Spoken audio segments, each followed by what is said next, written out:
Bersama kita saat ini sudah ada narasumber kita, Bapak Dr. Bambang Nursena, didampingi oleh Ibu Syafa, dan kita akan segera menjawab pertanyaan-pertanyaan yang belum sempat terjawab pada webinar kemarin. Ini ada pertanyaan, Mbah. Mengapa Protestan dan Katolik banyak yang berbeda dalam kitab suci?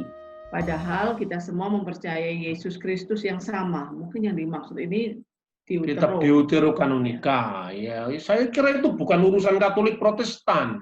Itu akibatnya kalau kita itu tidak mengerti sejarah. Itu urusannya Yahudi, Kristen Protestan dan Kristen Katolik itu karena sekedar mewarisi sejarah Yahudi. Karena apa?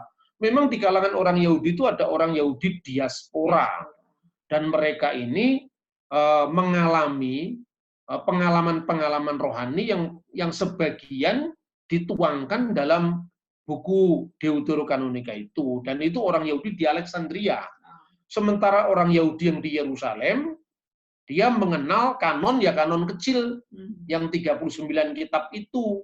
Tapi orang Yahudi diaspora memang ada Yudit, Tobit, kebijakan Salomo, itu memang ada. Jadi kalau orang Protestan nuduh Katolik, ini Katolik nambah-nambahi kitab misalnya.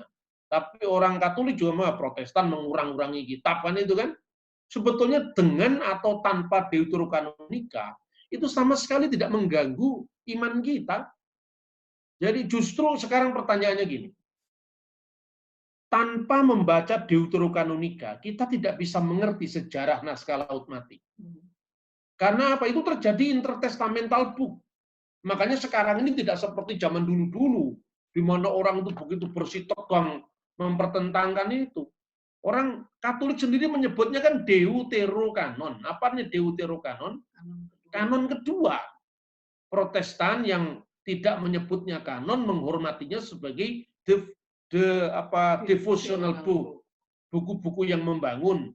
Dan banyak sekali dari kalangan Protestan yang lain, bahkan yang paling Pantekosta sekalipun seperti Moody Press itu banyak buku-bukunya saya baca. Bahwa kitab-kitab itu disebut intertestamental book. Itu loh kira-kira. Jadi artinya apa? Kitab Deuterokanonika itu beda dengan yang namanya Injil Yudas, Injil Thomas, Injil Maria Magdalena, beda. Karena itu memang dari aliran-aliran bidat. Tetapi kalau Deuterokanonika itu kan lebih banyak sebagai buku deskripsi sejarah sebetulnya. Saya kira itu. Dan dulu banyak misalnya kalangan teolog Protestan menolak gitu, pokoknya antipati sekali lah. Alasannya apa? Karena kitab-kitab Deuterokanonika itu tidak ada di dalam bahasa Ibrani. Sekarang ketemu di Qumran sekarang. Cuma diubah lagi.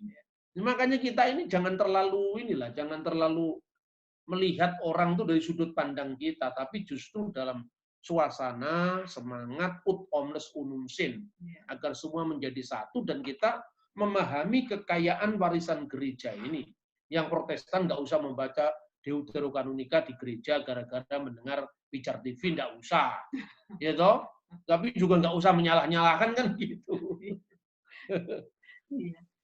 Artinya itu semua kan bisa saling membangun untuk melengkapi wawasan. Kekayaan sejarah itu.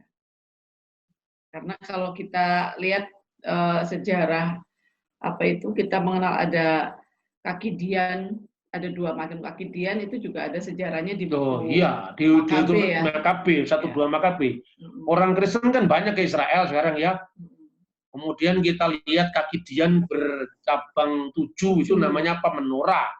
Menorah itu di mana? Di kitab Taurat ada. Tapi yang kaki Dian bercabang 9 itu kan nggak ada di Taurat itu. Kenapa nggak ada? Karena kejadiannya setelah selesainya perjanjian lama, menjelang perjanjian baru. Itulah yang dikenal dengan intertestamental book. Itu tercatat dalam 1 dan 2 Makabe. Dan berdasarkan informasi sejarah itu, maka Tuhan Yesus memperingati perayaan penahbisan bait suci atau Hanukkah, dan kaki diannya namanya Hanukia. Itu di Yohanes pasal 10 ayat 22. Dan saat itu musim dingin. Itu loh.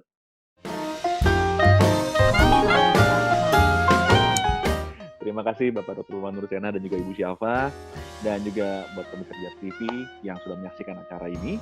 Inilah acara Bapak Dr. Menjawab, edisi online, karena pandemi COVID-19 tidak memungkinkan kita untuk bisa menyiarkan seperti biasa, tapi kita berusaha untuk tetap menyajikan yang terbaik supaya kita semua juga bisa dilengkapi dengan hal yang terbaik juga pastinya. Anda bisa mengikuti webinar Pijar TV setiap hari Kamis. Ya, setiap hari Kamis itu jam 7 malam kita selalu mengadakan webinar. Dan Bapak Ibu Saudara sekalian bisa di nomor telepon yang tertera di layar, atau Bapak Ibu juga bisa daftarkan diri Anda melalui link bit.ly/dialog lintas iman ya. bit.ly/dialog lintas iman. Oke, kalau karena itu saya Joe, Bapak Nursena dan Ibu Syafa, kami bertiga pamit undur. Dan kami selalu berharap bahwa apa yang disajikan melalui Bapak Nur Menjawab dan juga Pijar TV bisa memberkati kita semua. Tuhan memberkati.